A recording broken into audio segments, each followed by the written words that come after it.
Vamos lá, senhores, eu sou Mário Sobral do Jornal Segurito em mais uma edição aqui do SST, o canal. E o tema continua sendo acidente do trabalho. Olá, eu sou o Nestor do site Segurança do Trabalho NWN. Olá, eu sou Mário Sobral do Jornal Segurito. E juntos estamos fazendo SST é o canal.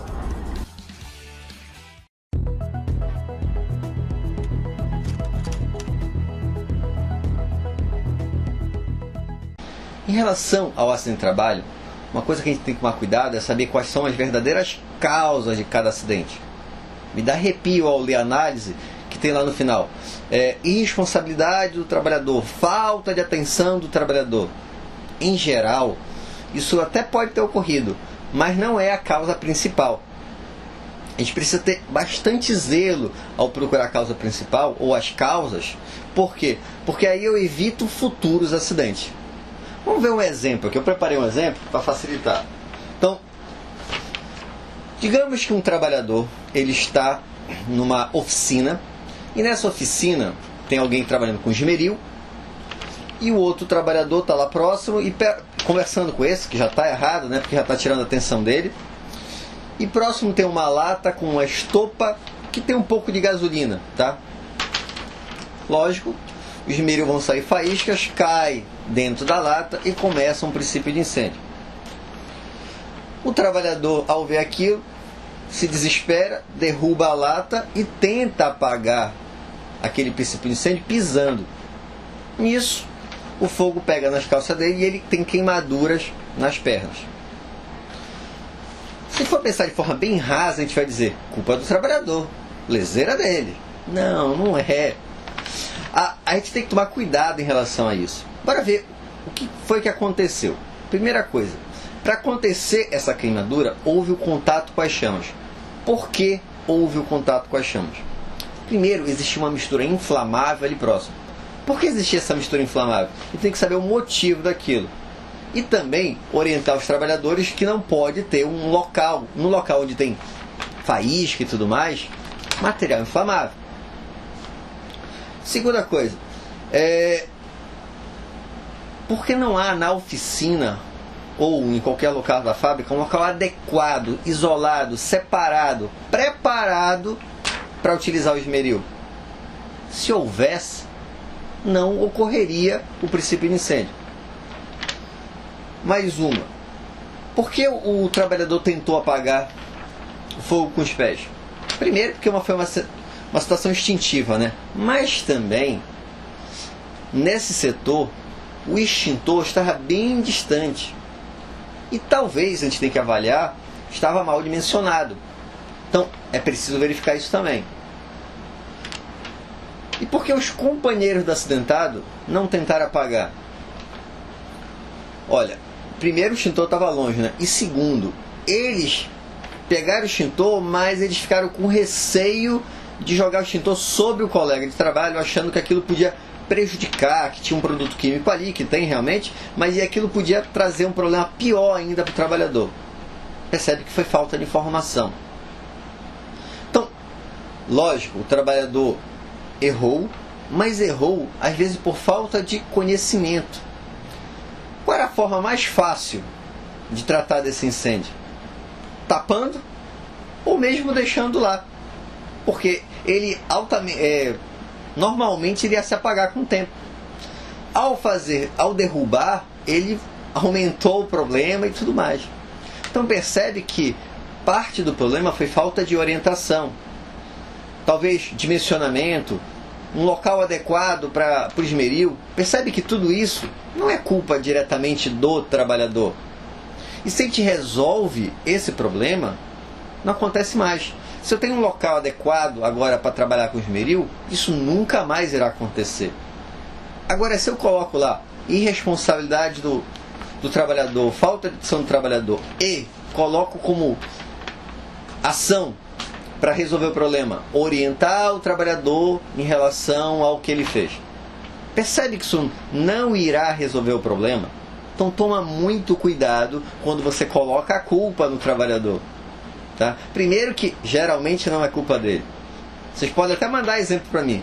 Eu consigo, em 99% das vezes, tirar essa culpa do trabalhador.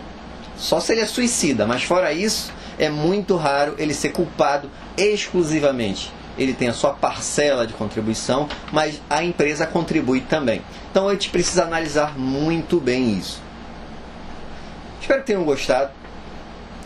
Na próxima semana, vou colocar também alguns livros sobre análise de acidente, para lhe ajudar em relação a pesquisar, estudar sobre o assunto. Mas enquanto isso, nos ajuda a compartilhar esse vídeo, curte esse vídeo. Se tiver dúvida, manda pra gente. Um abraço e até semana que vem. Fala, prevencionista! A maioria dos acidentes de trabalho são graves ou não por causa de uma variável chamada sorte. Isso mesmo, a sorte é que determina se um acidente será grave ou não. Que barbaridade é essa, Nestor? Então quer dizer que o que determina se um acidente será grave ou não é a sorte? Isso mesmo, a sorte é que determina. Mas eu não disse todos os acidentes, eu disse a maioria dos acidentes. Ok, estou de olho em você, hein? Vamos continuar o raciocínio. Até porque eu fui atrapalhado por aquele carinha. 2 acidentes. Primeiro acidente, um trabalhador escorrega no piso molhado da empresa. Piso molhado, o pessoal está fazendo limpeza, o trabalhador vem passando, escorrega no piso molhado e cai. Segundo acidente, o trabalhador está em uma construção civil, trabalhando em andaime, e aí o andaime todo cai com o trabalhador em cima. Qual dos 2 acidentes é o mais grave? Sim, claro, nós temos a tendência de pensar que o acidente com o trabalhador que estava com andaime é o mais grave. Só que em muitos dos casos, aquele trabalhador que caiu, que estava em andaime, por causa da gravidade do trabalho, ele já estava usando o cinto de segurança, ele já tinha recebido o treinamento. Então, o andaime caiu, o trabalhador estava usando o cinto, estava com o fator de queda adequado, o andaime caiu, ele ficou despendurado. Vieram os trabalhadores da equipe de socorro, retiraram o trabalhador de onde ele estava pendurado e pronto. O trabalhador não quebrou nada, não fraturou nada e pegou apenas um dia de atestado só para recuperar-se do susto. Já aquele trabalhador que escorregou e caiu, vamos supor que ele é um trabalhador que tem mais idade. Então nós sabemos que uma pessoa idosa, quando escorrega, leva um tombo, ela pode ter sérias complicações. Por exemplo, fraturar a bacia, não é verdade?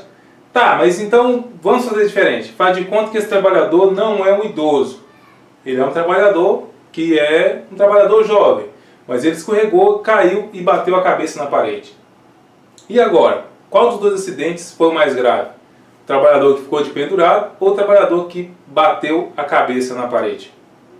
Obviamente, a taxa de gravidade vai nos indicar que o trabalhador que caiu e bateu a cabeça na parede, que escorregou, teve o acidente mais grave, porque ele vai ficar mais dias afastado do trabalho. Então repare que em algum dos casos, sim, o que vai determinar se o acidente é grave ou não é pura e simplesmente a sorte. Não sei se você já viu, mas aquele tipo de acidente que acontece, a pessoa fala, nossa, mas era para ser uma coisa tão simples, e acabou sendo tão grave. Nossa, mas aconteceu isso assim com fulano e ele morreu. Às vezes uma coisa tão simples que acontece acaba gerando consequências graves. O alerta que fica pra gente aqui, que eu quero deixar nesse vídeo aqui hoje é: cuidado com os acidentes leves na sua empresa. Cuidado com aquela situação que parece tão simples, banal, corriqueira. Um acidente, mesmo em uma condição simples, banal, corriqueira, pode gerar grandes consequências para a empresa, para o trabalhador, para a família do trabalhador, vírgula, etc. E nem sempre, somente aquela pessoa que estava diretamente envolvida com o acidente vai ser atingida por ele. Por exemplo, no caso do andaime, esse andaime que caiu poderia acertar as pessoas que estavam à sua volta. Não se preocupe só com os grandes elefantes. Preocupe-se também com animais menores que podem causar tanto estragos quanto os grandes elefantes. Não dê chance à variável chamada sorte. A gente se vê semana que vem. Que Deus nos abençoe. Tchau!